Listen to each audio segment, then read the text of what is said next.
Good afternoon বন্ধুরা, welcome to নেলিস blog Rajasthan diary পর্ব 2।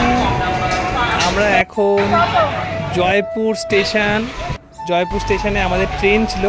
তোমাদের বলেছিলাম লেট হয়েছিল ট্রেনটা, তো যাই হোক টাইম মতো মানে যে টাইমে আসার ছিল সেই টাইমে চলে এসেছি। লেট থাকা সত্ত্বেও আমরা ট্রেনে উঠে পড়েছি। খুবই টায়ার্ড ছিলাম, ঘোরাঘুরি তো হয়েছে একটু জয়পুর সিটিতে, হাওয়া মহলও গেছিলাম, তোমরা দেখেছো।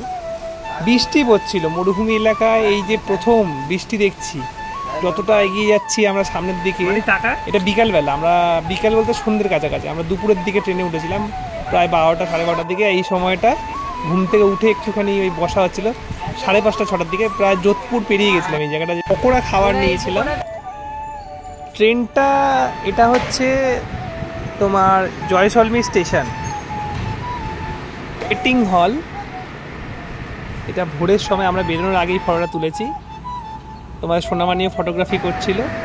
তো আমাদের যে প্ল্যান ছিল, এখান থেকে আমরা থর মরুভূমির উপর দিয়ে বাই রোড নিজেরা ড্রাইভ করে তানোটমাটা মন্দিরে যাব, ওখান থেকে ইন্ডিয়া পার্ক বর্ডারে যাব। এই জয়সলমীর স্টেশনে এই কাজ চলছে এখনও, সেরকমভাবে রেডি হয়নি, তোমরা দেখতে পাবে। এই স্ক্যানিং মেশিনগুলো বসানো হয়নি, ওগুলো বসানো হবে। এই অটো করে আমরা বাইক বুকিংয়ের অফিসের দিকে যাচ্ছি, যেটা ওদের আর কি লোকাল লোক এখানে চেনাশোনা বলছে, আমরা দেখিয়ে দেবো। ওনার নাম্বারও আমরা নিয়েছি, বলছে কোনো দরকার হলে ফোন করবেন। খুবই হেল্পফুল লোকটি। তো প্রথম সাওয়ারি হিসাবে আমাদের নিয়ে যাচ্ছিলো। আর যেটা বলছিলাম যে মরুভূমির যে বৃষ্টিটা প্রথম আমরা যখন দেখলাম, জাস্ট অবাক হয়ে, তোমরা না মানে মরুভূমি মানে কি তোমরা বৃষ্টি ভাবতে পারো? আমরা ভাবতে পারি না। যাই হোক, আমরা বৃষ্টিটা দেখে সত্যি ভালো লেগেছে। একটু টায়ার্ডও ছিলাম সেরকমভাবে, ট্রেনটা দাঁড়ায়ও নি বেশি জায়গায়, যেটুকুনি তুলে ধরতে পেরেছি বৃষ্টিটা দেখেছিলাম। এই আমরা বাইক বুকিং পয়েন্টে চলে এসেছি। এখানে বসে বসে সোনামানি কি বলছে দেখো তোমরা।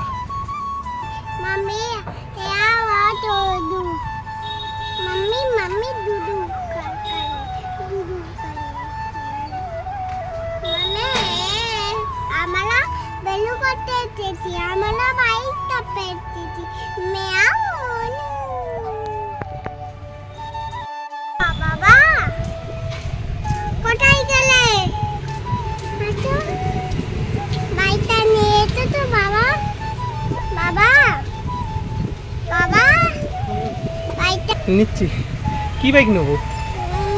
বসে আরাম দেখে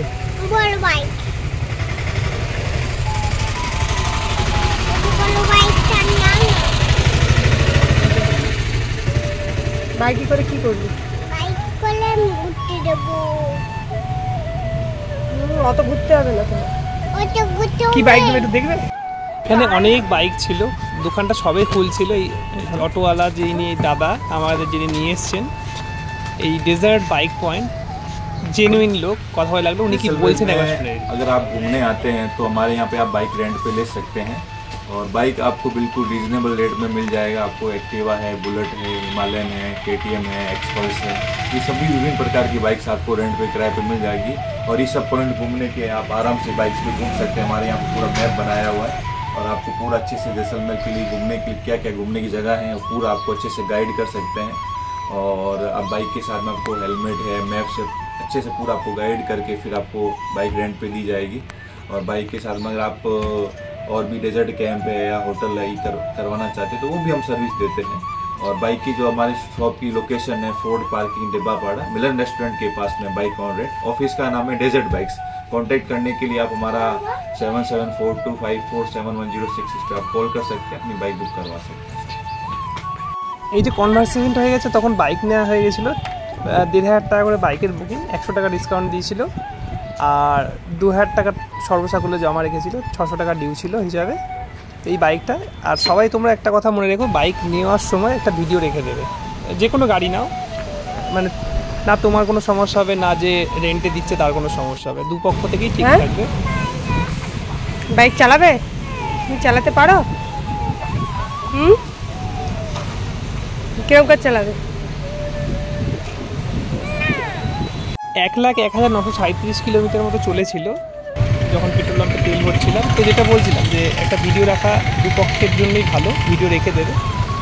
এই যে টার্নটা নিয়েছিলাম সেটার একটা ছোট্ট ভিডিও করে তোমাদের দেখানো হচ্ছে। এখান থেকে কিছুটা গিয়ে সামনে কিছু খাবার দোকান আছে, আমরা জল ক্যারি করেছিলাম। তুমি খাবে না বাইক চড়বে?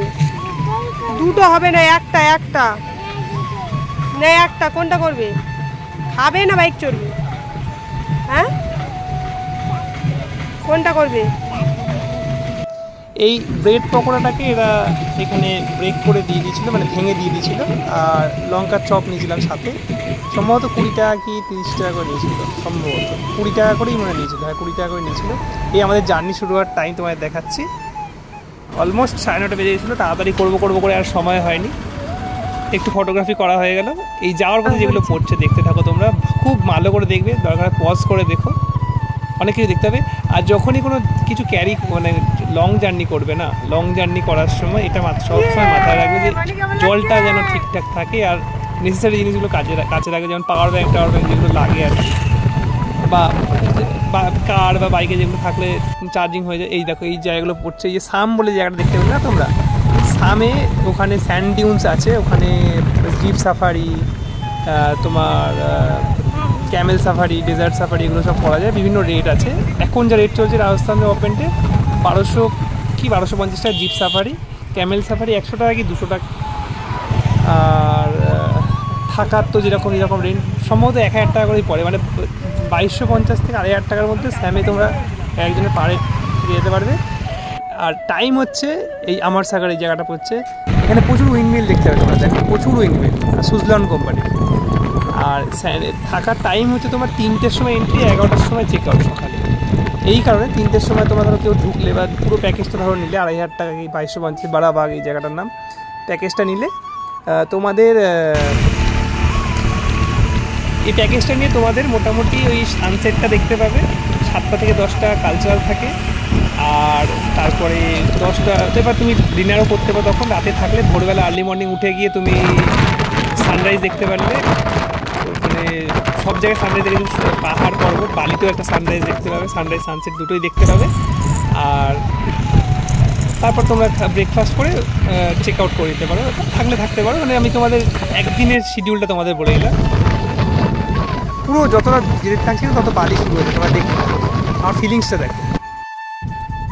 বাইক রেন্টে নিয়ে নিয়েছি, এখন চললাম তানোটের পথে, ওখানে রেখে আবার যেতে হবে ওই লঙ্গেওয়ালা বর্ডার, ওখানে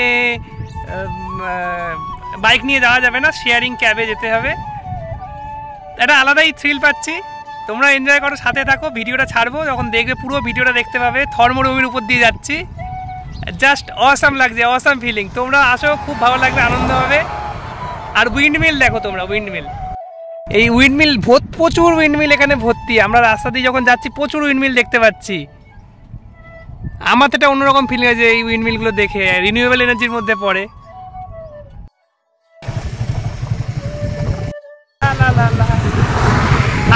হাত ছড়িয়ে দাও, আমরা হাত ছড়িয়ে দাও।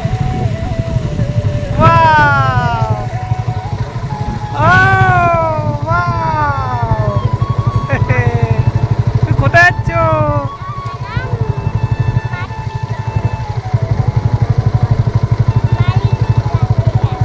মরুভূমি।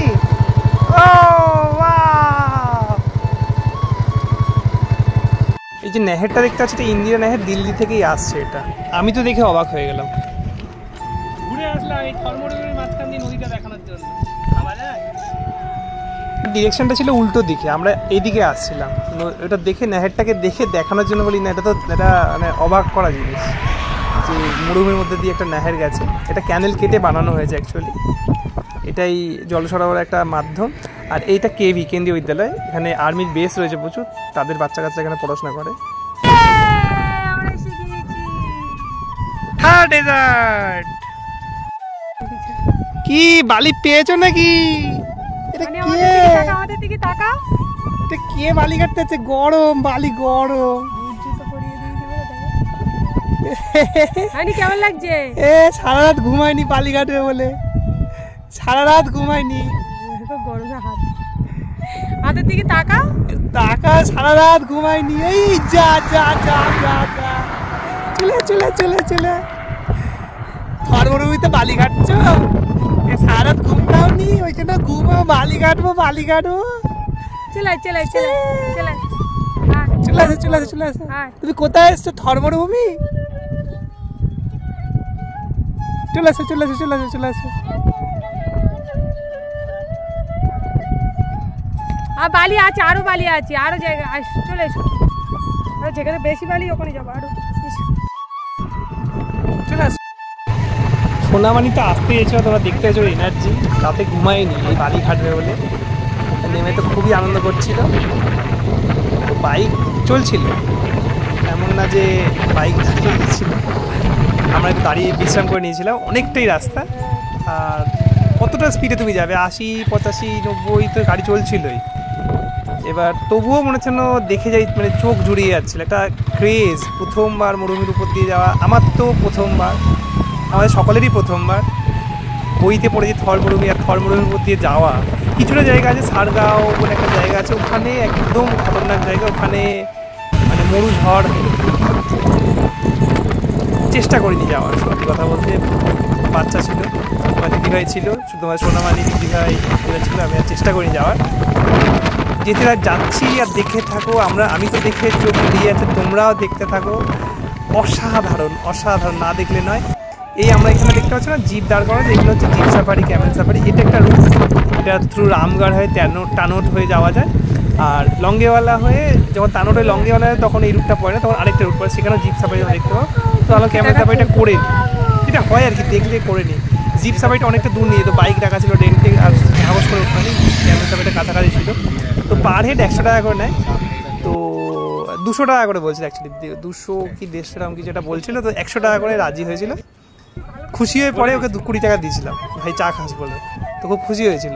তো আমাদের অনেকটা চড়াবে বলেছিল, কিন্তু তুমি দেখো আমাদের যখন চড়াচ্ছে আমাদের অবস্থাটা কি হয়েছে।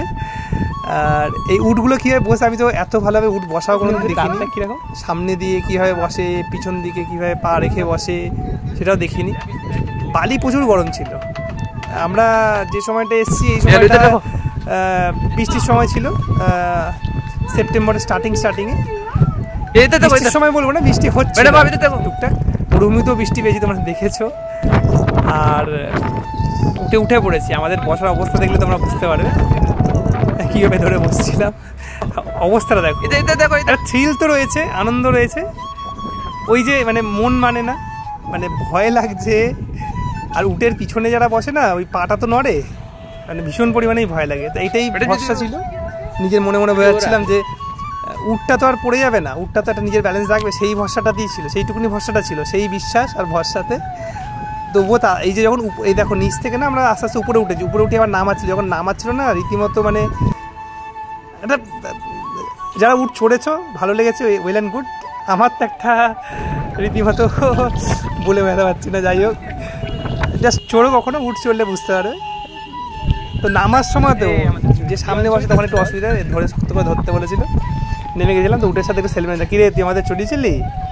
আর বেশ কিউট লাগছিল, বেশ ইনোসেন্ট, খুব কিউট লাগছিল। এইটা হচ্ছে ওই বসার সিটটা আর কি, অ্যাকচুয়ালি ওদের কিছুর উপর একটা বেঁধে দেয়, আর তার উপর গদি টদি মতো করে দিয়ে ওখানটা আর কি সাপোর্ট দিয়ে বসার জন্য এরা করে দেয়। নাকের মধ্যে দিয়ে নল টাইপের, পেরেক টাইপের কিছু একটা লোহা ঢুকিয়ে ওরা টানে আর কি। কষ্টকর, আমি জানি না অন্য কোনো বিকল্প আছে কি না। এদের জীবিকা এইভাবে একটু চালায়।